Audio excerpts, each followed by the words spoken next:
The unknown artifact. Someone donated this strange-looking object to the Michigan Historical Museum around 1913 in the early days of the museum. But the curious thing is that nobody knows what it is. Is it part of a boat, a piece of equipment, some kind of weaponry? The museum has posted a video describing it, asking anyone who can identify it to let them know. Crafted from wood, the 1-foot-long item has a handle on one end. It is slightly pointed on the other end and measures approximately 6 inches wide by 6 inches tall.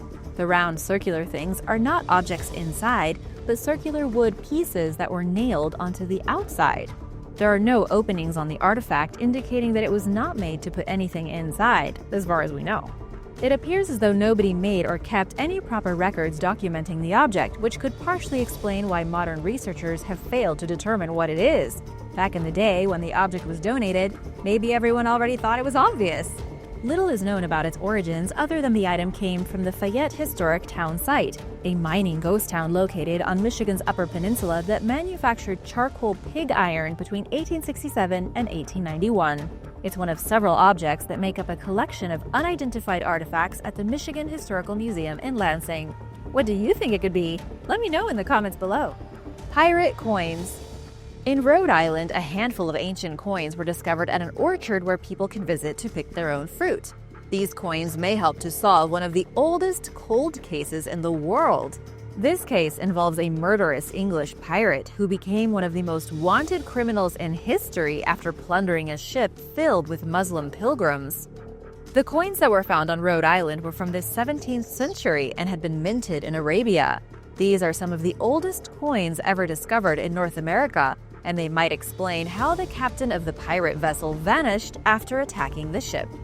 The plundering went down in 1695. The pirate ship was named Fancy, and the captain was Henry Every. He decided to attack a ship owned by the Indian Emperor Aurangzeb. At the time, he was one of the most powerful men in the world. And not only were there Muslim pilgrims on the boat, but huge stashes of gold and silver worth millions of dollars in today's money. It was one of the most lucrative robberies of all time that you've never heard of. The band of pirates killed and tortured most of the people on the ship. They then escaped to the Bahamas, where pirates hung out back in the day. The crime was so heinous that a massive bounty was placed on their heads, and it turned into the very first worldwide manhunt in human history. But the pirates were never found, and nobody knows where they went. Some are now saying that these 17th century coins discovered in Rhode Island, along with a few other places in the United States, prove that the pirate thieves made it to New England with their wealth and managed to take an early retirement. Viking crucifix. In 2016, Denmark's oldest Viking crucifix was found by a metal detector enthusiast named Dennis on the island of Fyn. He found the pendant made of gold wire and beads in a seemingly empty field near the village of Onsley. What was so mysterious about this find was that it disproved preconceived theories of when the Vikings converted to Christianity. The pendant is a rare Viking crucifix that archaeologists have dated as coming from the early to mid-900s AD, making it older than Harold Bluetooth's runestone in Yelling. Up until this crucifix was found, the Yelling runestones, which were erected in 956, were thought to be the earliest representation of Jesus on a cross in Denmark. The Yelling stones are massive carved runestones that memorialize generations of a royal family. First, King Gorm raised one in memory of his queen, and then their son, Harold Bluetooth, raised a stone honoring his parents and announcing the power of his dynasty, as well as their conversion to Christianity. The stones contain writing and carved images of animals, interlaced patterns, and Christian themes. The carved stones are some of the earliest historical documents in Denmark. However, this new discovery of the cross leads experts to believe that the Vikings converted to Christianity much earlier than previously thought. The crushed sarcophagus.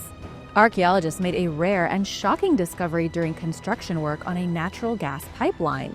In the Jezreel Valley in Israel, they discovered a 3,300-year-old Egyptian sarcophagus complete with human bones and numerous treasures. This was the first time in 50 years that a coffin like this has been discovered in Israel, and it happened completely by mistake. The clay coffin was found with the naturalistic impression of a man's face on the lid. The man was depicted with the Egyptian hairstyle of the time and had his hands crossed over his chest. Surrounding his burial coffin was pottery, storage vessels, and the bones of animals. Within the coffin was the man's skeletal remains, a bronze dagger, and an incredibly rare Egyptian scarab seal from the time of Pharaoh Seti I. with the seal encased in gold and attached to a ring. This type of ring was as significant back then as a Super Bowl ring would be today. The seal featured a winged cobra, a sign of protection for the pharaoh and his name. Archaeologists aren't exactly sure who the coffin belonged to. However, the excavation director, Dr. Ron Berry, has suggested that the remains could have belonged to a wealthy Canaanite, not an Egyptian. The man could have been in service to the Egyptian government, or perhaps was a wealthy local who imitated the same customs as the Egyptians. Sharing a tomb. A tomb was recently discovered in Spain containing the remains of a woman and a man who had been buried together sometime during the Bronze Age. The tomb was discovered at the archaeological site of La Almoloya, which had been a center of power for El Argar civilization. The woman was buried wearing a symbol of her immense wealth, a silver crown. The silver diadem was just one of around 30 precious artifacts found inside the tomb. Altogether, the hoard contained 230 grams of silver, equal to 938 daily wages at the time. Researchers theorize that this woman may have been a ruler of El Argar, which thrived in the Iberian Peninsula from 2200 to 1550 BC. The archaeological site of La Almoloya was first discovered back in 1944 and is known today for its incredible and sophisticated artifacts, especially from so long ago. This newest excavation was done by researchers from Barcelona, who investigated 50 new tombs at the site. This tomb stands out from the rest because the man and woman found inside were curled together in a unique position and surrounded by their precious objects. The tomb also contained earrings and bracelets, rings, a bronze dagger, textiles, and pottery. The silver diadem that the woman was found wearing is one of only 5 others discovered throughout archaeological sites once populated by El Algar. This means that this woman was one of a few that may have ruled over the land. She was buried with a man who may have been her husband or lover, and he was definitely a warrior. He died before her and was buried with very few items. Upon her death, she must have requested to be buried along with him. Most of the grave goods were buried next to her, including a silver-rimmed drinking cup so that her lips would always touch silver. Researchers have found the remains of a little girl nearby that may have been their daughter. There is so much to learn about the Algar civilization, and I definitely want to learn more about this intriguing couple. Don't you? The Great Viking Axe. In 2012, archaeologists in Denmark uncovered one of the biggest Viking axes ever found. It was so big that it would have taken 2 hands to wield it, which suggests it belonged to an extremely strong warrior. The gigantic axe was probably difficult to hold and was more likely to be used to scare the man's enemies.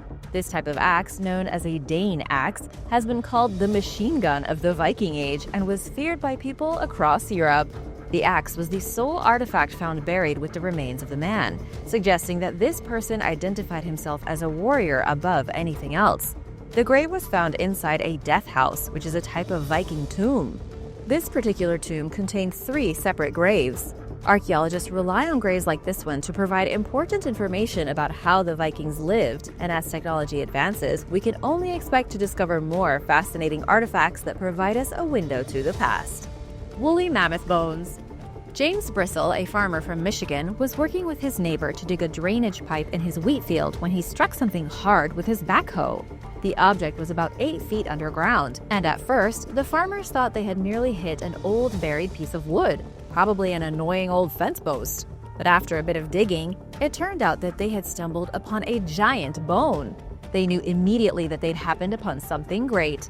The bone was far larger than anything that could have belonged to a cow or a horse.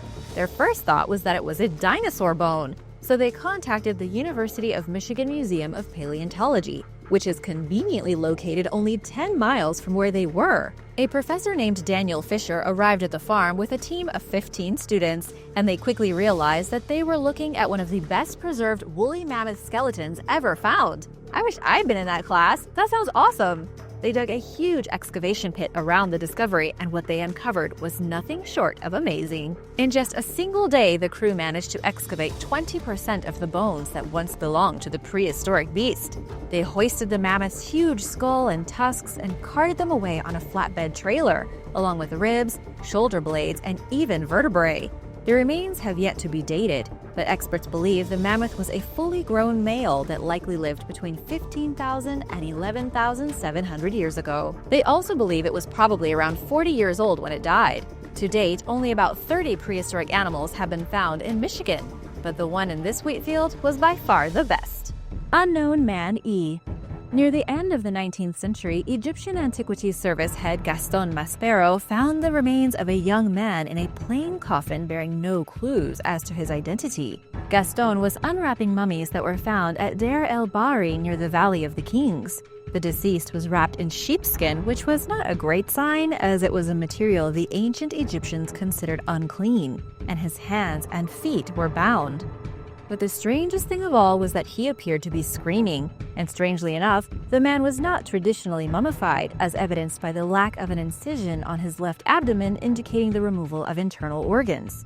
Gaston and other experts at the time concluded that he was poisoned to death, asphyxiated, or met some other sort of foul play. This was very clearly a dishonorable death. Unsure of his identity, they nicknamed him Unknown Man E, and the mystery of who he was has persisted into modern times.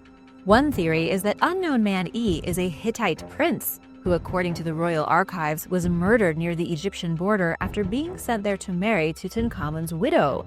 As a foreigner, he would not have been afforded the typical mummification and burial that was extended to members of Egyptian society. Another hypothesis suggests that Unknown Man E was a high-ranking person who died in an area that lacked mummification knowledge or technology, perhaps during a military campaign. Maybe the area's culture did not view sheepskin in the same negative context that the Egyptians did, and their priests preserved the man to the best of their abilities with the materials available to them. A third theory proposes that the mummy is Ramses III's son, Prince Pentewere, who participated in a conspiracy against his father and was among the conspirators who were caught and executed. Modern experts are unfortunately no closer than they were a century ago to identifying the individual. Bob Breyer, a researcher and contributing editor to archaeology, had the opportunity to examine Unknown Man E in 2006. He detailed his findings in a report, stating that he cannot state with certainty who the mummy is, and out of all of the suggested identities, that at best matches the description of the treacherous prince. The snakefly fossil. In a collaborative effort, paleontologists from Simon Fraser University and the Russian Academy of Sciences recently discovered 4 new species of ancient insects in British Columbia. The fossil species are from a group of insects called snakeflies. These strange insects lived about 50 million years ago, and what's even more remarkable is that they still exist today. Snakeflies are thin predatory insects native to the northern hemisphere. They are not found anywhere in tropical regions. Scientists have always thought that snakeflies require a cold winter to trigger some kind of development for them to morph into adults. However, these newest fossils have revealed that snakeflies actually lived in warm climates as well. The one question remaining is, why are there no more snakeflies in tropical areas today? And why are they found now only in the coldest regions of North America? Scientists don't really know. Paleontologist Bruce Archibald has been adamant that understanding how life, even boring life like snakeflies, adapts to different climates can help explain why certain species are found in certain places across the globe, and also what future changes in the climate might tell us about animal migration and evolution. Prehistoric Arrow Bonanza. In November 2020, a team of archaeologists uncovered 68 arrows spanning 6,000 years on the Langfon ice patch in Norway, a well-known ancient Viking hunting ground. This astonishing discovery was a record for any frozen archaeological site. Langfon was a reindeer hunting ground, and aside from the arrows, researchers have found a range of reindeer bones and antlers. Ice tends to preserve frozen artifacts, which is great for archaeologists whose job it is to learn things about the past. However, seasonal ice melts and changes in the ice coverage over time can cause the items to be displaced in the melted water, which means they can often be found far from where they were lost. The newest arrows were the best preserved, whereas the oldest arrows had been damaged a lot from exposure to the weather during seasonal melting over time. The archaeologists are part of a team from the Secret of the Ice project, which is part of Norway's Glacier Archaeology program. The program was started after the discovery of a shoe in 2006 that was 3,300 years old, which was much older than the Viking period, and has led to many wonderful discoveries of artifacts that have been hidden in the ice for thousands of years. The shoe was found by a local hiker who reported the discovery to the Cultural Heritage Department. The shoe was found sitting next to the ice patch during the summer, alerting researchers to the mysteries that could be preserved in mountain ice patches. The The shoe was just the start, and thousands of strange discoveries have been found since as the ice continues to melt. Researchers have also been looking for artifacts in other mountain ice patches around the world, including in Canada's Yukon, the Rockies in the US, and the Alps in Europe. The Tomb of Childeric. In May of 1653, a mason was working on a project near the Church of St. Brice in Belgium. He was about 8 feet underground in the darkness with nothing but a pickaxe when he accidentally stumbled upon a huge collection of treasure. There was a gold buckle and at least 100 gold coins, around 200 silver coins, human bones including a pair of skulls, a whole heap of rusted iron, and an amazing sword with a gold grip and a hilt sheathed in a decorated scabbard. And that was only the beginning. There was much more to be found in what would come to be known as the Tomb of Childeric. There were jewels made of gold and garnet, a gold bull's head, and a ring with the name of the king inscribed on it, which helped to identify the mysterious tomb. There were also 300 golden bees. The treasure caused quite the stir, and an archduke and his physician carefully recorded and documented everything in 1655. Then the Archduke took the treasure to Vienna and it was passed on to King Louis XIV of France as a gift. He didn't really appreciate it and stored it away. Since then, most of the artifacts have gone missing, lost and stolen over the years. In 1831, thieves broke into the National Library where a lot of treasure was kept and stole away into the night. They were soon caught and confessed that they had melted down the larger pieces and thrown the rest of it into the Seine. Incredibly, some artifacts were then fished out of the river. About 75 of the 80 kilograms of stolen artifacts were recovered, but many of the missing pieces were from the treasure of Childeric. While most of the treasure is now gone, thankfully we know what it looked like due to the carefully recorded descriptions and copies made in 1655. Some of the bees reappeared, and Napoleon himself took them as his heraldic symbol. Childeric's bees became the new symbol of the French Empire. Copalis Cipher. For over 260 years, experts were puzzled about the Copalis Cipher, a mysterious 18th century manuscript handwritten in a strange code. It's 105 pages long and contains a mixture of 75,000 Greek and Roman letters and strange abstract symbols. It is a beautiful book bound in green and gold using high-quality paper. In 2019, new findings by an international team of American and Swedish researchers revealed that a secret society based in Germany created the Copalis Cipher. Known simply as the Occultist Order of Wolfenbüttel, the organization wrote the manuscript sometime between 1760 and 1780. Discovered in the East Berlin Academy after the Cold War era, it is now part of a private collection. The team that deciphered and translated the text were able to uncover that the Occultist Order members who utilized the cipher were extremely interested in eye surgery and ophthalmology. Additionally, the text contained detailed information regarding an initiation ceremony for new members, as well as instructions on how to perform certain eye-related rituals. Someone named Philip 1866 appears to have been the manuscript's original owner, based on the writing on the book's flyleaf. The interpretation also seems to somehow connect with Count Friedrich August von Waldheim, who founded the Occultist Order in 1742. Members referred to themselves as High Enlightened, and their self-declared goal was to create a peaceful community among people of all different races, nationalities, and religions. They were Freemasons, according to modern historians, and operated according to similar beliefs as today's Freemasons. Despite its honorable goals, the order was banned by Pope Clement XII. Researchers finally cracked the cipher when they looked past the Roman characters, which were meant to mislead the reader, and focused solely on the Greek and abstract lettering. Pretty fun to crack the code of a secret society. Neolithic stone balls. Throughout Scotland and in some other parts of Europe, hundreds of carved stone balls dating as far back as 5,000 years have been popping up all over the place. Their appearances vary, with some bearing intricate patterns and others featuring carved knobs, pyramids, and other designs. Most around the same size, measuring about 2.75 inches in diameter. Experts are at a loss to explain the purpose of these Neolithic artifacts, but are still determined to figure it out. The National Museum of Scotland recently announced that new efforts are underway to get to the bottom of the mystery by searching through hundreds of documents relating to discoveries of the stone balls, using virtual technology, and searching for missing and undiscovered artifacts. Unfortunately, while researchers know that many of the balls were found in Aberdeenshire, for example, they don't know the exact locations, which would help when it comes to learning more about them. Additionally, some people who found the artifacts in the past likely underestimated their historical value and just did all kinds of stuff with them, leading experts to believe that there are some stone balls out there that have long been overlooked by their owners. "We are on the trail," Dr. Hugo Anderson Weimark, who is heading the research, told the Herald. "We are working on trying to track down a couple that are known to exist. One was last seen in 1896 and the other in 1908. And there are probably a few that were found and taken away because people didn't know what they were."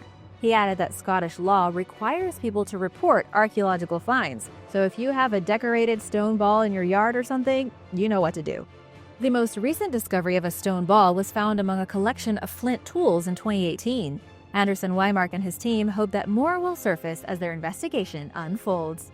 And now for a super recent discovery, but first, it's shout-out time! Want to say a big thank you to Bree Hayes and Kenny M. Thanks for being here with us! If you are new here, be sure to subscribe and join the Origins Explained family. We'd love to have you!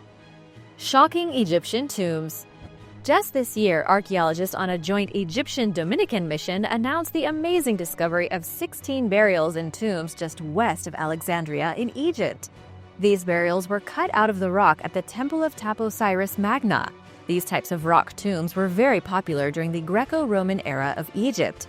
Several mummies were discovered inside of the burial shafts, but were found in pretty bad condition. They were found with gilded sarcophagi, gold foil amulets, and even pieces of gold foil shaped into the form of a tongue and inserted into the mouth of the mummy. This type of burial artifact was meant to allow the deceased person to speak the language of the gods in the court of Osiris when they reached the afterlife. The two most important mummies discovered were found along with the remains of scrolls. One of the mummies had a gilded decoration showing the god Osiris. The other mummy had a crown decorated with horns and the image of a cobra in its center. The mummy also had a gilded decoration on their chest showing the head of a falcon, meant to be the god Horus. Unfortunately, there hasn't been any more information released on who any of these mummies were, or why they were buried in this place. Inside the temple, there were broken statues found, as well as coins that bore the image of Queen Cleopatra VII. The researchers are probably waiting to make their surprise article drop later on. Viking ship burial fit for a king. A Viking ship unearthed in a flattened grave mound at a site southeast of Oslo could have been the site of a burial of a king, queen, or a powerful lord. Although not much more to look at than a few fragments of rotten wood now, archaeologists have concluded that this ship was an impressive 19 meters long and 5 meters wide. The ship dates back to around 750 to 850 AD and is not far from the Yell Mound, which is the second largest burial mound in Norway. Ship burials were the ultimate expression of wealth, which is what leads archaeologists to think that this burial site would have been for someone of great importance. Although the archaeologists have been unable to find any human remains alongside the ship, they have uncovered the bones of a horse or a bull. It looks like the mound that contained the ship was looted a long time ago, maybe even by a rival family. It was common to desecrate each other's graves during that time to make a political statement. Scientists are hoping to look at the other 20 graves nearby and try to build a replica of this burial ship. The most mysterious mummy. During an operation to expand a local street in 2011, workers found the remains of a high-ranking woman from the Ming Dynasty, dating back to over 700 years ago. She was found in excellent condition, about 6 feet underneath the surface of the road.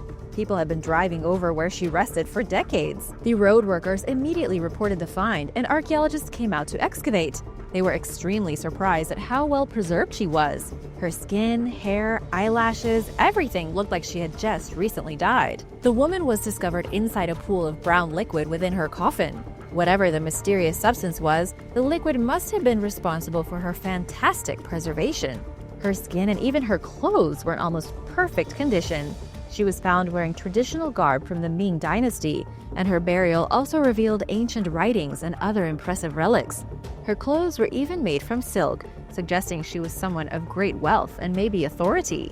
However, even all these years after her discovery, archaeologists are still not entirely sure who the woman was or why she'd been given such a remarkable burial.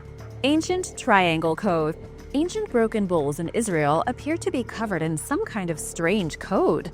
Archaeologists are trying to decipher strange triangular patterns on 6,500-year-old basalt vessels that date back to the Chalcolithic period, also known as the Copper Age, which lasted from around 4,500 BC to 3,900 BC. The artifacts might be able to tell us about the rules and laws that past Levant societies had to follow, as well as their ancient trading routes. The vessels were likely manufactured and traded among people who were early farmers and herders. Professor Rikva Chassan told the Times of Israel. She discovered that regardless of where the pieces were created, they are all decorated with small, uniform, downward-facing triangles. Archaeologists first noticed the designs back in the 1930s, after discovering the vessels at hundreds of sites throughout Israel, Jordan, Lebanon, and Syria. But it was Chassan who more recently took out the microscope to get a closer look. Professor Chassan thinks the triangular markings are in fact coordinated decorations depicting the start of a craft specialization that crossed regional zones. Professor Danny Rosenberg, who studied similar vessels covered with the symbols, said that, like in Judaism, they had rules and conventions they had to follow in terms of the symbols. They are all the same size, facing down, nearly always in the inside. There were rules, and they were not just aesthetic rules. What they were for, we don't yet know. A chemical analysis shows that the pottery was not just for decoration. They were made at designated manufacturing locations before ending up at settlements and in people's homes hundreds of miles away. Incredibly, people carried these vessels over great distances on foot, because back then, they still weren't really using animals for transport.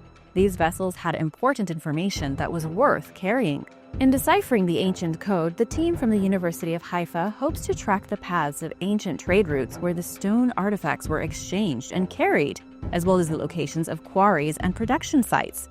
Hopefully, it will create a new map of what the world was like so long ago. And now for some strange stuff found in some jars. But first, want to give a big shout out to Becca and Mr. Jinx for supporting this channel.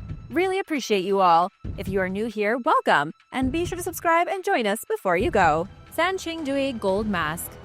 Archaeologists have just uncovered a gold mask dating back 3,000 years. It was just one of 500 treasures and artifacts found in a recent cache of finds from the ancient Sanqingdui.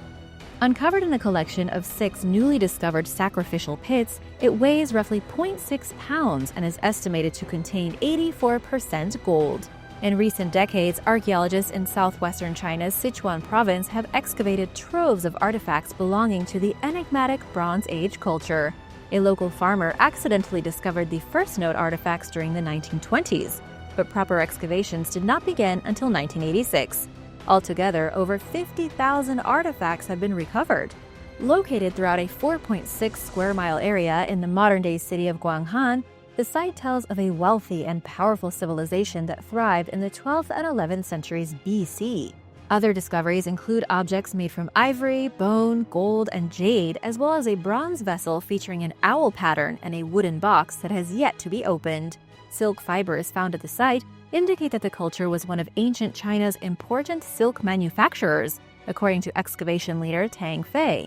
These and the other items have been connected with the ancient Shu kingdom that ruled in the western Sichuan basin until it was conquered in 316 BC. Researchers believe that the items were ritually deposited, burned, and buried, but they admittedly know very little about the Sanqingdui or the Shu state, of which few written records exist. It's evident that the Shu culture was unique among surrounding societies, suggesting that it developed independently, making the mystery of who the Sanqingdui were all the more intriguing. The Megalodon Tooth. In South Carolina, a fossil hunter had his dreams come true when he discovered an incredible tooth that once belonged to a megalodon. Matthew Bassick was fossil hunting at a construction site when he found the shark tooth. This guy is a professional fossil hunter who works with Palmetto Fossil Excursions. He spotted the tooth in a layer of soil that had been exposed while digging a drainage ditch at the construction site. The enormous tooth measured nearly 6.5 inches and weighed an outstanding 3 pounds. Even as a veteran fossil hunter, Matthew couldn't believe his luck. He had never in his life found something so amazing. 3.5 million years ago, the Megalodon was the biggest mega-toothed shark on Earth, roughly 60 feet long and so big that it could swallow a great white like a Tic Tac. These things were as big as buses, and so it's no surprise that the tooth was so big. According to shark experts, a shark's tooth will be about 1 inch per 10 feet of body length. That means that this megalodon would have been a beast even among its own kind, probably about 65 feet long. Believe it or not, megalodon teeth can be found all over South Carolina, particularly in the coastal plain. There are also huge deposits of fossils at the bottoms of many rivers and streams in South Carolina just waiting to be discovered. Have you ever found a shark tooth or another cool type of fossil? Let me know in the comments below. 9th century Viking longhouse. In June 2020, archaeologists announced that they had discovered a 40-meter longhouse in Iceland. Longhouses were large wooden halls that were used as communal houses during the Viking Age. These large halls could be up to 75 meters long and 6 meters wide, and were covered with turf and thatch. Along with this new discovery, archaeologists also unearthed a lavish hoard of treasures, including ornamental beads, rings, and weights, as well as a range of Roman and Middle Eastern silver coins. In addition, the hoard contained a bunch of hack silver, which is literally pieces of silver that have been hacked into bits, cut and bent pieces of silver that the Vikings and other people used as currency. It is thought that the Vikings that would have called this lavish house home would have acquired these goods by trading whale and seal meat as well as animal skins. Upon further investigation, the archaeologists unearthed a mysterious find. Another longhouse was buried between the one that they had excavated. This second longhouse was slightly larger than the younger one on top, and scientists believe that the younger longhouse was built on top of the ruins of the older structure after the Viking community transitioned into a permanent settlement. What was even more fascinating about this second find was that the longhouse dated back to the 9th century, which precedes the time that Vikings were first thought to settle on the island. The discovery of this new longhouse has left researchers questioning what they previously believed about the arrival of Vikings in Iceland, and has left them searching for more artifacts to confirm what's going on. The Jesus Boat.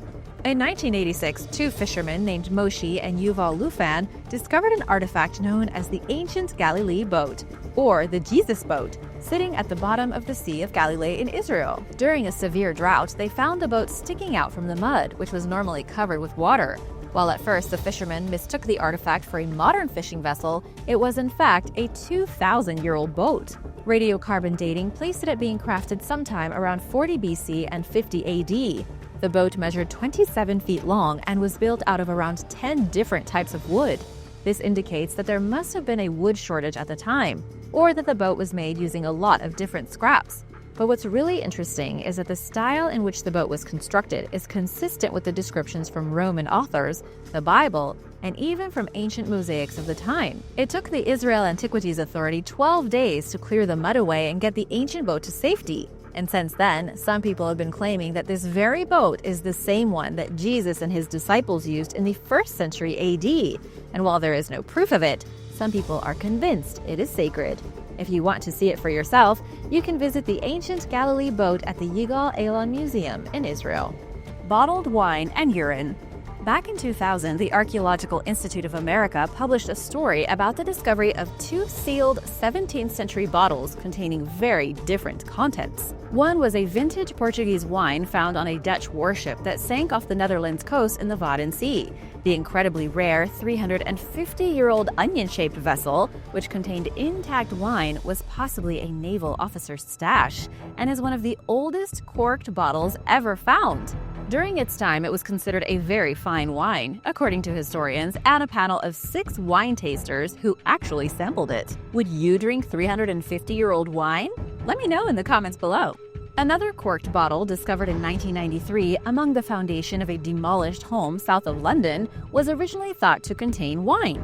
Experts received an unpleasant surprise when they instead discovered a putrid mixture of urine, hair, and tiny brass pins.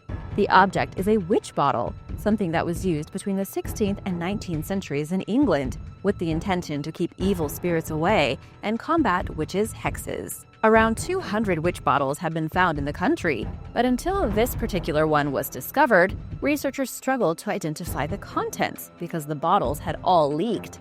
This artifact was a game changer because it enabled experts to perform a chemical analysis to determine what type of liquid was inside. Scholars now know that for around 3 centuries, people countered witch hexes by urinating in bottles, adding hair and pins, and burying them beneath their houses. Medici Mystery. Born as Lodovico de' Medici in 1498, Giovanni dalle Bande Nere was a Medici warrior who earned a fierce reputation at a young age when he was reportedly exiled from Florence at the age of 12 for murdering someone. His violent spirit made him an excellent mercenary and military captain during the 16th century. He became a legend. Can you imagine your 12-year-old self as a soldier? He became known as Giovanni of the Black Bands because he wore these bands after the death of Pope Leo X. Contemporary reports claim that Giovanni died at 28 after being struck by a cannonball. It hit his right leg above the knee, and then reports claim that the amputation was carried out above the ankle, not above the wound. This wouldn't make any sense. The mystery of what happened to him persisted, and in 2013, the famous warrior was exhumed from his burial at the Medici chapels in Florence, along with his wife. Fun fact, they only had one child, Cosimo I, who reigned as the first Grand Duke of Tuscany and created the Uffizi. Anywho, everyone wanted to know what really happened to Giovanni of the Black Bands to know if the surgeon had made a mistake. His bones demonstrate that he was a strong man, about 5 foot 8 inches tall. They showed evidence of having carried extremely heavy armor and that he was often mounted on a horse. The remains included an intact femur with only the lower leg and foot removed, and seem to tell a different story than what's on record. University of Pisa paleopathologist Gino Fornaciari, who led the team investigating the matter, said that the surgeon was accused of killing him, but that wasn't the case. The cannonball had partially amputated his leg, and the remains show that the surgeon did a good job and cleaned out the wound and smoothed the stump. It took at least 10 men to hold Giovanni down during the surgery, but despite everyone's efforts, he died 5 days later. Fornaciari says that with further study, we hope to clarify how Giovanni was wounded and the type of surgical intervention that took place, as well as reconstruct more details about the lives of the Medicis. King Tut's father. An ancient Egyptian pharaoh was discovered in 1907 in the Valley of the Kings. This pharaoh was pulled out of tomb KV55, just a couple of feet from the famous tomb of Tutankhamun. It's believed that this individual was actually King Tut's father. And after over 100 years since the mummy's discovery, scientists have managed to give King Tut's father a face. King Tut's father was the famous Akhenaten, and he ruled Egypt from 1353 to 1335 BC. The reconstruction of this man's face took months to design with the help of scientists at a special research center in Sicily, along with Cicero Moraes, an expert 3D forensic artist from Brazil. The facial reconstruction was done by a process known as the Manchester method. Facial muscles and ligaments were molded on a skull model of Akhenaten. Then skin was placed over the muscles and tissue. Of course, all of the finer details of the pharaoh's face were based on detailed measurements and scaled photographs, and even x-rays of the skeleton. The end result was a fantastic image of what King Tut's father actually looked like at the time of his death. What do you think? Pretty impressive, right? Mammon Axe. One of the most magnificent discoveries from the Viking Age is the Mammon Axe, an iron and silver axe found in a grave at Mammon in Denmark. In 1868, a farmer was digging in a mound and came upon a grave full of treasures. It is now known as the Mammon Hoard. The deceased man was buried on a bed of cushions in a coffin placed inside a wooden chamber. He was laid to rest in purple and red silk, but it is unclear whether the man was Christian or pagan. It was most likely a member of the court of King Harald Bluetooth. King Harald Bluetooth was king of Denmark and Norway who converted to Christianity and introduced it to his kingdom. You might recognize his initials as the symbol of Bluetooth today. It was a very tumultuous time, right before the year 1000 AD. Warriors of the Viking Age used many different types and sizes of axes. This silver axe definitely belonged to someone of high status, possibly a chieftain. The motifs and intricate carvings can be interpreted as both Christian and pagan. On one side, there is an elaborate tree which could be the Christian tree of life, or the pagan tree Yggdrasil. On the other side, there is a bird, which could be the rooster Gulimkambi, who will crow to mark the beginning of Ragnarok, or the end of days. However, others see it as a phoenix, which is a Christian symbol that represents rebirth. The style of etchings on the axe are so well done and in such good condition, the style of artwork has come to be called the Mammon style. Another extremely important and mysterious object is the Mammon casket, also known as the Mammon shrine. It is one of the few examples of Mammon artwork, although not much is known about it. Dating back to around the year 1000, it was found in Kamień Pomorski, Poland, and is famous for its elaborate artwork with animals and geometric shapes that intertwine along with expanding coils or tendrils. For hundreds of years, it was on display in the Cathedral of St. John in Cammin and held the relics of Saint Cordula. She was part of a mysterious cult of the Virgin and one of thousands of virgins led by Saint Ursula. They were all attacked and killed by the invading Huns in Cologne, Germany, where there is now a church and basilica. The original Cammin casket disappeared during World War II, and now all we have left are replicas. These artifacts are some of the few remaining symbols from this time when the Vikings were expanding all over and Christianity and paganism often clashed. Roman villa in a barn. A farmer in Wiltshire, UK, was removing the floor in his barn to lay a cable when, to his surprise, he found a mosaic. He stopped his renovation work and took a photo of it to send to the local council. Within 24 hours, archaeologists came to his home to learn more about the amazing find. They carefully excavated the area, and it turns out that the mosaic was part of the floor of a much larger Roman building. Over the course of 8 days, they continued to carefully reveal the site, which was one of the largest villas to ever be found in the country. It's thought to have been built at some point between 175 and 220 AD and was 3 stories tall. The dig also found a wide variety of artifacts like brooches, coins, pottery, and even a trash area filled with oyster shells. This indicates that whoever lived in this enormous house was extremely wealthy, with a large mosaic and imported oysters. Perhaps the villa belonged to a governor or even an emperor. First metal body part. Prosthetic body parts have been around for even longer than you might have expected. In September 2018, archaeologists announced the discovery of a 3,500-year-old metal hand that they believe may have been used as a prosthesis. Made from over a pound of bronze, the ancient body part is slightly smaller than life-size. According to National Geographic, it's equipped with a socket that was likely used for attaching it to a pole or hook, and it is decorated with a cuff of gold foil glued to the wrist. Discovered by treasure hunters using metal detectors near Lake Biel in Bern, Switzerland, the hand was found alongside a rib bone and a dagger. The treasure hunters turned the artifacts into authorities, who were baffled by the finds. "We had never seen anything like it," Andrea Scher, head of the Ancient History and Roman Archaeology Department at the Bern Archaeological Service, told National Geographic. "We weren't sure if it was authentic or not, or even what it was." Researchers dated the objects back to sometime between 1500 BC and 1400 BC, during the Bronze Age. They returned to the site where the items were discovered and found a damaged grave on a plateau above the lake, near the small village of Prel.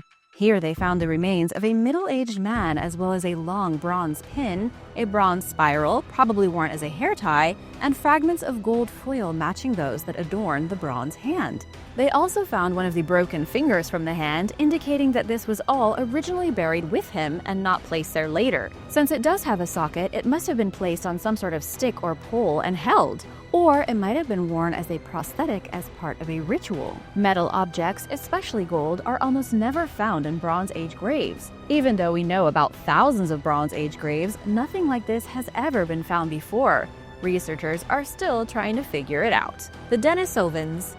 Experts are fascinated with a mysterious group of early humans that left their DNA in different groups of modern humans that are around today. But who were they? The extinct human species known as the Denisovans was first identified in 2010 based on mitochondrial DNA from an ancient finger bone.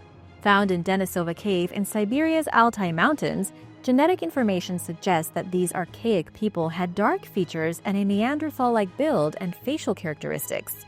Traces of Denisovan DNA found in modern-day Melanesians, Aboriginal Australians, and Papuans show the Denisovans interbred with early members of our own species, Homo sapiens, before going extinct around 50,000 years ago. Scientists recently determined that they procreated extensively with early humans in the islands of Southeast Asia. We don't really know why they disappeared, but experts' knowledge of the Denisovans is almost entirely limited to what they've learned from DNA, as their fossil record is scarce at best. The only known evidence of their existence consists of a handful of bones found at 2 sites, leading researchers to wonder why they haven't found more Denisovan artifacts, especially in places where a high percentage of their DNA was found in modern populations. Curiously, scientists have noticed that the megafaunal extinction patterns of some of these areas reflect signs of a pre-modern human presence. In other words, it appears as though someone hunted there long before the people who live there today arrived, even those whose presence goes back tens of thousands of years. Maybe it was the Denisovans. Now researchers are on the lookout for more discoveries related to them, or they have to re-evaluate the current fossil record of islands in Southeast Asia. In the words of lead author of the study and ARC research associate from the University of Adelaide, Dr. João Teixeira, whichever way you choose to look at it, exciting times lie ahead in paleoanthropology. Roman time machine. Archaeologists were recently shocked to discover a Roman site in South Shields with mass granaries so well preserved that the place has been referred to as a time machine into Britain's ancient past. During the Roman Empire's conquest of Britain around 2,000 years ago, the native Celts who would have been living on the land were driven out by advancing military campaigns. Over the years, or maybe I should say centuries, Britain was gradually populated by members of the Roman Empire from as far away as Syria and Iraq. One of the most impressive structures in the Old Empire was Hadrian's Wall, which spans 73 miles across England. It was near Hadrian's Wall that this new Roman fortress was found at South Shields. This fortification was critical to the construction of the wall and protected a nearby seaport at the River Tyne. This port would have been used to ferry supplies to those who were building Hadrian's Wall. Archaeologists only recently identified the buildings that had been used as granaries. Granaries were rarely used in Roman forts, but this one had 24. They were used to feed the tens of thousands of troops that were stationed in Britain. The fort would have had about 600 men based inside of it, with its enormous supply of grain keeping an army of over 50,000 men fed. Later on, the Romans converted the granaries into barracks. Viking trade route. The discovery of another ice patch containing thousands of artifacts has led to the discovery of an old Viking trade route. The artifacts dating from around 300 to 1500 AD include broken sleds and tools as well as other traces of daily life that had been literally frozen in time and were exposed only due to the rapid melting of the Lendbreen ice patch. The artifacts found in the Lendbreen ice patch in Norway lie along a mountain pass that would have served as a travel corridor for settlers and farmers as they moved between their winter and summer settlements. During this journey, they left behind a whole range of items from horseshoes to kitchen tools and clothing garments that would have been covered in snow. Over time, these snow-covered items became entrapped in the ice that now forms the Lendbreen ice patch and preserved for us to view thousands of years later. The Lost Mountain Pass was a remarkable discovery, even more so because no one knew it existed. From oral history, researchers knew that local people had crossed the mountains through 3 known passes when they were traveling to or from their summer farms. However, the pass at Lendbreen was not known. The finds and structures found hidden in the ice clearly show that it must have once served the same purpose as the other passes, and it only came to light when the ice began to melt. This find has left researchers wondering what other mysteries lie beneath the ice in Norway. The Sera Ruins. The capital city of Bulgaria stands on the ruins of many ancient cities from thousands and thousands of years ago. The modern buildings of Sofia tower above what used to be the settlement of Serdica, a once powerful seat of a Thracian tribe. Occupation dates way back to the Neolithic period. The settlement of Serdica was eventually replaced after being conquered by Alexander the Great, and later on by the Romans. But its history remains. In 2010, excavations to build a metro line through the now modern city revealed archaeological discoveries spanning 600 years of occupation. It was completely unexpected, and 2 teams of archaeologists working with both the National Archaeological Institute and the Sofia History Museum got to work extracting and labeling the amazing finds. While building the metro station, the archaeologists found pottery dating back to prehistoric times, amazing Roman artifacts, and even pieces of an early Christian basilica built near the end of the 4th century and later destroyed by the invasion of the Huns 100 years later. Basically, an entire underworld of ancient relics was found beneath the city streets of Sofia and can now be seen inside the finished metro station in a small but impressive museum. Mysterious monument. Thanks to LiDAR technology, a team of archaeologists discovered a 5,000-year-old monument on the Isle of Arran in Scotland earlier this year. LiDAR, which stands for Light Detection and Ranging, is a remote sensing method that enables researchers to see structures buried underground, even under dense jungle and modern buildings, without having to actually do any digging. The never-before-seen structure is an ancient temple, but its discovery posed more questions than answers for historians and other scientists, who now grapple with trying to figure out what it was used for and what it can teach them about Scotland's Neolithic history. It's about 1 kilometer long, and researchers speculate that it was a ritual gathering site where the region's Neolithic residents traveled from afar to pay their respects to the dead. It may have been a cursus monument, which is a type of structure made of long lines of timber posts forming a long rectangle. They were amongst the most spectacular features in the Neolithic landscape, reports an article from The Scotsman, adding the posts may have served as a procession route, perhaps to honor the dead. Some were burned to the ground in an almighty display which is believed to have been part of the ceremonies associated with these huge monuments. The structure was essentially the cathedral of the day, in the words of the site's discoverer Dave Cowley, the Rapid Archaeological Mapping Program Manager at Historic Environment Scotland. It's the only monument of its type on Erin and one of few on the western seaboard, but it's possible that there were others which disintegrated over time since they were made of wood. Until archaeologists physically excavate, there is only so much we can learn from the newly discovered temple, which is just one of around 1,000 archaeological sites on Erin. Moccasins. Located in the northern shore of Great Salt Lake in Utah, their promontory caves were discovered in the 1930s by archaeologist Julian Stewart. They contained rare organic material and artifacts left behind by the people who lived there around 800 years ago, including subarctic-style moccasins, begging the question of why and how the out-of-place footwear ended up at the site. The moccasins were unlike those used by nearby groups, but closely resembled those worn by the Dene people who live much further north, indicating that they were Dene ancestors, Lakehead University professor and geochemical archaeologist Dr. Jessica Metcalf said. Using modern technology, researchers examined chemical traces in the shoes to reconstruct the movement of the people who wore them.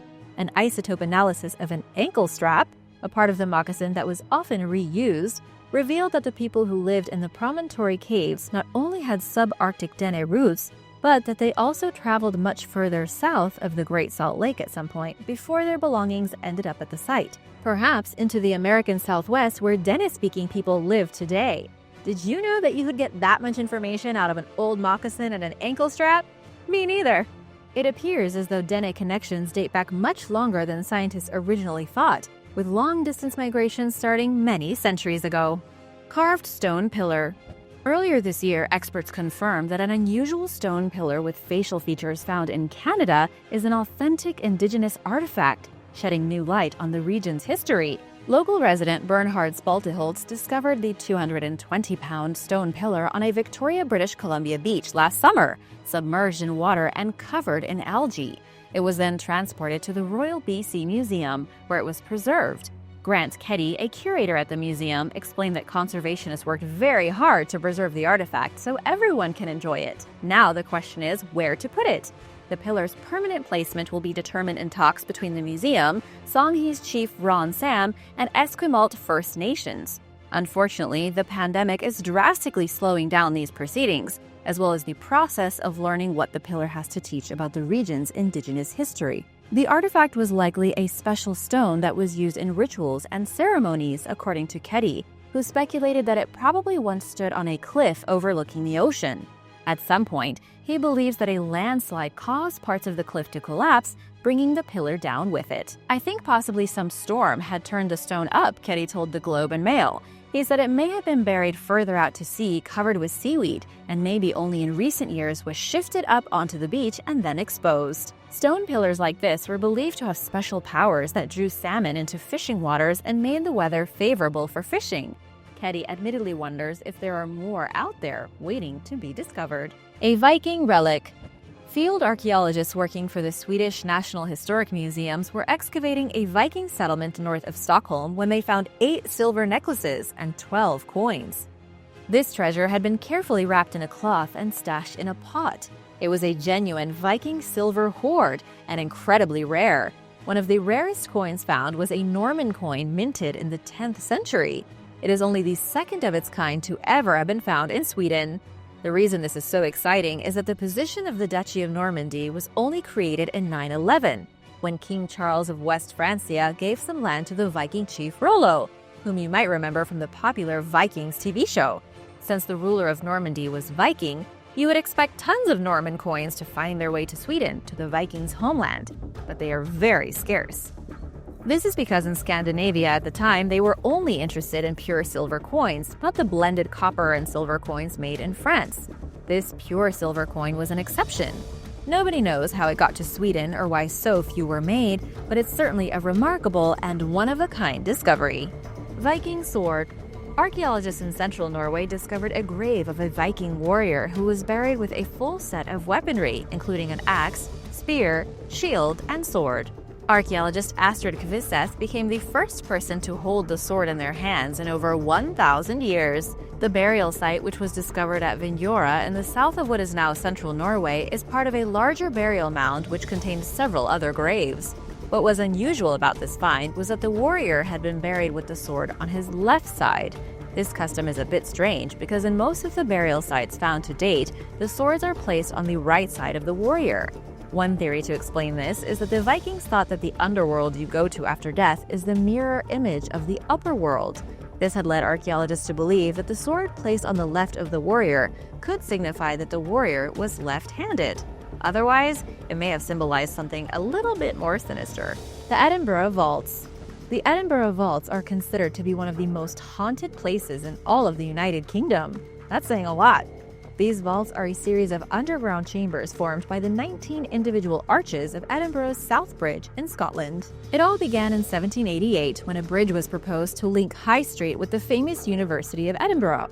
The bridge was built and many businesses ended up getting displaced and having to move underneath the arches, where it was dark and dank and often filled with water. Within just 30 years, the vaults were abandoned by all legitimate businesses. Immigrants fleeing from the potato famine in Ireland moved into the underground vaults, and slowly it turned into a horrifying criminal district. There was rampant disease, widespread gambling, and all kinds of wicked activity, and apparently people who died in the vaults were sold to the nearby medical school. However, in the 1860s, the vaults were filled with rubble to stop people from coming around anymore. Then, everyone just kind of forgot about it until a chance excavation in the 1980s revealed the forgotten tunnels. During a construction project, workers found buttons, horseshoes, and old toys, reminders of what once was. The tunnels were then opened back up and turned into a tourist attraction. Visitors feel gusts of cold air, hear women singing and children screaming, and there are several ghosts and spirits. Would you visit the mysterious vaults? Let me know in the comments below. The MXTEC Culture. The MXTEC people were an advanced culture in Mesoamerica that we know very little about. They called themselves Neosavi, or the people of the rain, and once lived in southwestern Mexico in what is now the state of Oaxaca. While they never built large cities or big, enormous structures, they were famous for their ability to work with gold. They mastered the lost wax casting of gold and its alloys, making impressive necklaces, pectorals, rings, earrings, and nose rings of all kinds. Archaeologists know very little about this ancient culture, but they have figured out that the Mixtecs flourished between 940 and 1500 AD. They conquered the sacred site of Monte Alban from the Zapotecs around 1350 AD after 12 centuries of rule, and they took over. Monte Alban is now an extremely important archaeological site.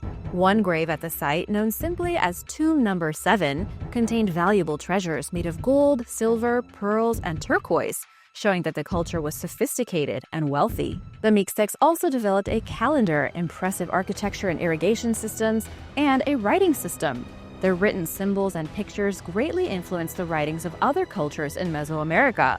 Their codices tell of wars, victories, births, and past leaders, including members of the Tilantongo dynasty, which was established when two royals married during the 10th century. Only 8 Mixtec documents survive today, limiting researchers' knowledge of the culture, which remains shrouded in mystery. Buried ancient sculptures. During road construction in 2019, archaeologists from France's National Institute of Preventive Archaeology Research discovered the first known megalithic site in the country's central region, consisting of 30 menhirs, or monoliths. The huge stones are arranged from smallest to largest in a 500-foot line, a line facing from north to south. Most of the menhirs are made from locally sourced basalt and are plain in nature, although one limestone megalith was carved in the shape of a person, with small breasts and a chevron that might be forearms.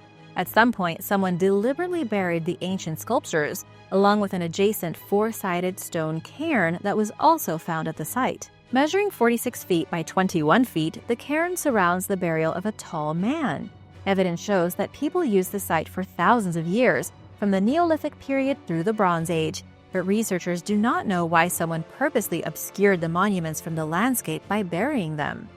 One possibility, according to INRAP archaeologist Ivy Thompson, is that the people using the sites experienced a change in their beliefs, although she conceded in her own words that it may be linked to the disgrace of the community in control of the site, or even something more trivial. Ancient Thracian Necropolis. Near the town of Bailey in northwest Bulgaria, archaeologists discovered 15 graves dating back to the 2nd century BC. These graves were found inside a necropolis built by some of the earliest Thracians who ever lived in the area. These graves were dug during a transition from the Bronze Age into the Iron Age. The graves were found to contain urns and other artifacts, with one of the most fascinating being a bird-shaped ceramic vessel that dates back 3,000 years. The bird appears to be a duck or some kind of other water bird. It was discovered just recently and put on display in 2020 at the Bulgarian Archaeology Exhibition. Even though this early Thracian site has been researched for over 40 years, archaeologists keep finding new and impressive artifacts. The Thracians themselves can be traced back to early tribes from the Balkan Peninsula who arrived in modern-day Bulgaria around 3200 BC. When they buried their dead, they often put urns and other treasures in the graves as burial gifts. A boat inside a boat. In 2019, a team of researchers from the Norwegian University of Science and Technology unearthed a Viking boat grave that left them puzzled. While boat graves were common during Viking times, there was something particularly unusual about this one. The boat grave contained the remains of a woman who had died at the farm now known as Skeid at Vinjora in central Norway sometime between 850 and 900 AD. She was placed in the boat with a range of objects including 2 large shell-shaped brooches, jewelry, and a cow head. What was unusual about this find, however, was not the burial of the boat itself, but the fact that the woman's burial boat had been placed inside the boat of another person. When the team excavated the second boat, they found that it contained the body of a man who had been buried with weapons. The team was able to date his burial to sometime in the 8th century, meaning that he died some 100 years before the woman. But no one knows why they were buried together. Experts believe that these people could have been buried to mark the family's ownership of the farm, and researchers hope that they will be able to gather some DNA evidence to shed more light on this mysterious find. The Banwell Bone Cave. In 1757, miners accidentally broke into a cave system that would later prove to be an archaeological wonder. Nothing was found in the beginning, and it wasn't until around 70 years later in 1824 that the local ruling powers decided to turn the cave into a tourist attraction to raise money for a local school. It was then, while workers were trying to make a tunnel so that visitors could navigate the cave more easily, that this second cave was discovered, what would come to be known as the Banwell Bone Cave. The reason this cave is such an interesting discovery is that within its cramped and dark passages, scattered across the floor were the bones of bears, reindeer, wolverines, and all kinds of other animals that lived from the beginning of the last ice age, 50 to 80,000 years ago. Besides all of these remains found in what is called the Bone Cave, another was discovered off the main chamber in the 1950s, and later nicknamed the Ruby Chamber for its red walls. There is another cave called the Stalactite Cave, which is full of dramatic formations and large mineral deposits. A skeleton and dagger with gold were also found on the property, indicating that the cave system was probably used by people many years ago. Now, the Ice Age bones can be found in collections around the world. Jotunvillur Viking Code. Throughout Scandinavia and the British Isles, around 80 inscriptions with different Viking rune codes have been found, leading experts to wonder why these people of the past created such a mysterious writing system. The oldest among these enigmatic artifacts date back to the 9th century. Known as Jotunvillur, the writing on the runestones evaded researchers until early 2014, when one expert most likely solved the long-standing mystery. The codebreaker, named Jonas Nordby, specializes in the study of runic writings. While the meaning of the writing may have been deciphered, the reasons behind the Vikings' decision for using it remains unknown, along with several other questions regarding the rune stones. Researchers speculate that the Vikings used the cryptic writing to hide secret messages, but for now, they have no way of knowing for sure. Besides rune stones, these ancient people carved runic writing into wooden sticks and other objects. One such artifact, dating back to the 13th century, helped Nordby crack the Jotunviller Code, which is only found on 9 inscriptions from various parts of Scandinavia.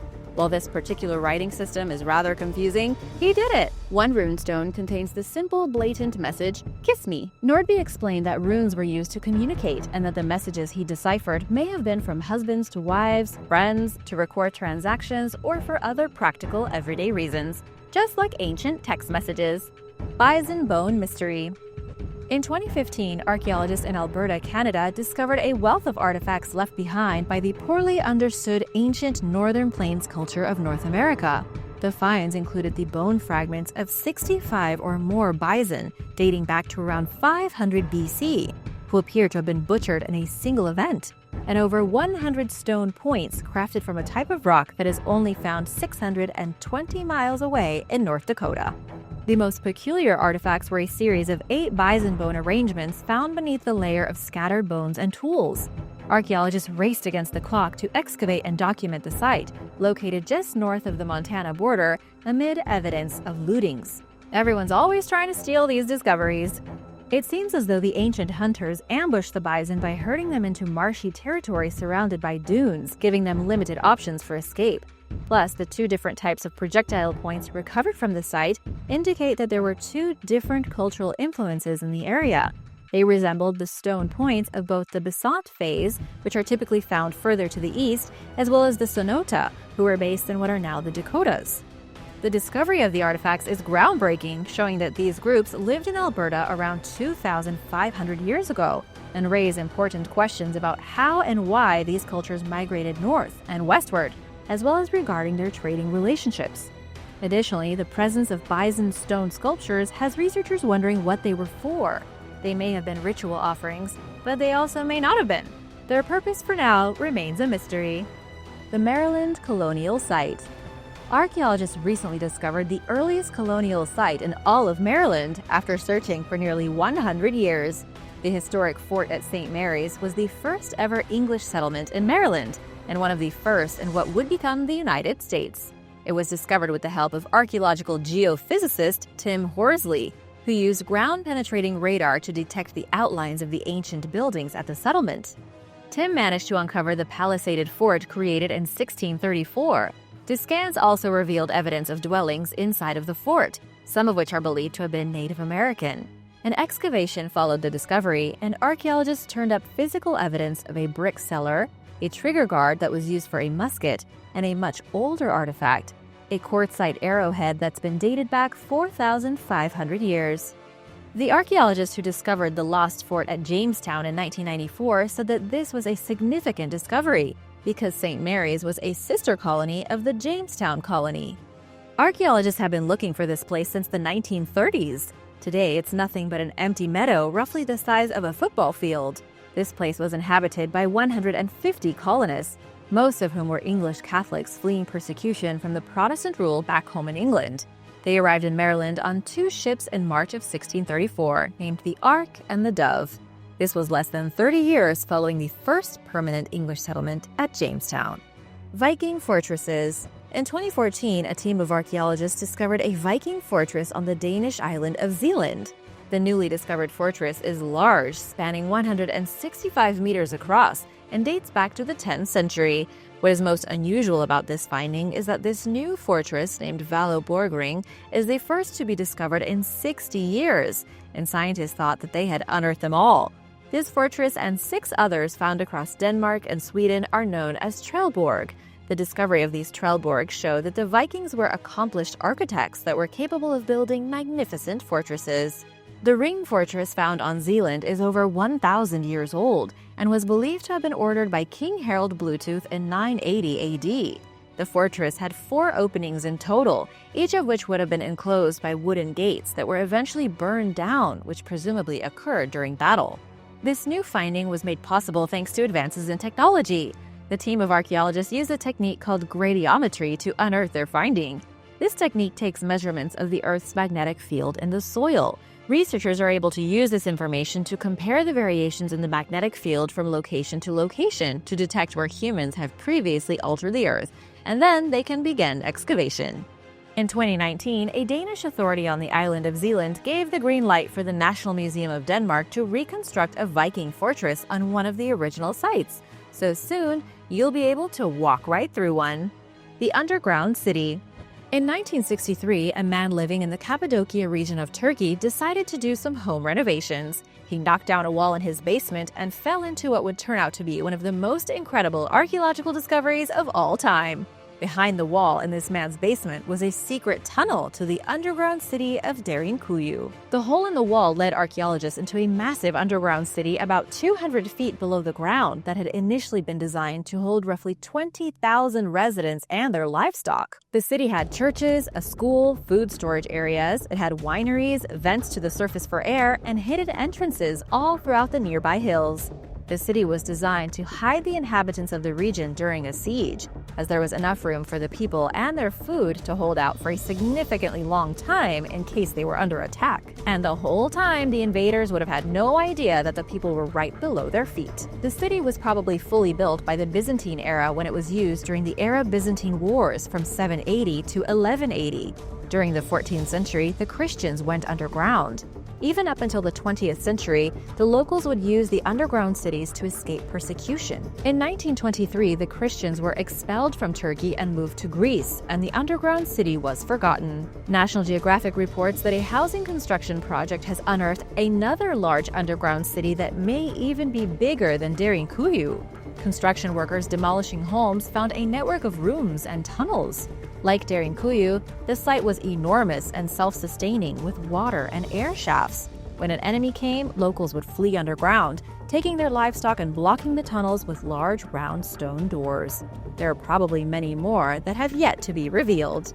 Hidden scenes in paintings. Around 2,500 years ago, before Rome became the dominant power in what is now Italy, the Etruscans ruled. They are famous for their advanced engineering and artwork. But over time, the details of these paintings became obscured, with some colors surviving well over time while others have faded or nearly disappeared. Now, researchers want to know what colors were used by these mysterious ancient people and find hidden scenes that are invisible to the naked eye. They are taking a look at their physical-chemical composition to see if they can bring some of these paintings back to life. Using a new technique, scientists have begun unveiling the hidden scenes that Etruscan artists created over 2 millennia ago. The method, called multi-illumination hyperspectral extraction, or MHX, involves processing the images in ultraviolet, infrared, and visible light according to set standards developed by experts at the National Research Council of Italy in Pisa. Certain colors, like Egyptian blue, respond better to specific bands of light, enabling researchers to better understand what these paintings looked like when their hues were still intact. Now, scenes that are invisible can be brought back to life. Included among the newly revealed works are depictions of the underworld featuring rocks, trees, and water, and a painting from the Tomb of the Monkey. It gets its name because there is a painting in the tomb that shows a monkey on a tree. But faded from view, what just looks like a red blur is actually a person carrying an object. And now, thanks to MHX technology, we can see the details of their hair and face. Soon, more ancient paintings will be revealed. Thanks for watching! Which discovery was your favorite? Let me know in the comments below. And if you'd like to learn about more strange and mysterious archaeological discoveries, you've come to the right place. Be sure to subscribe, and I'll see you soon. Bye!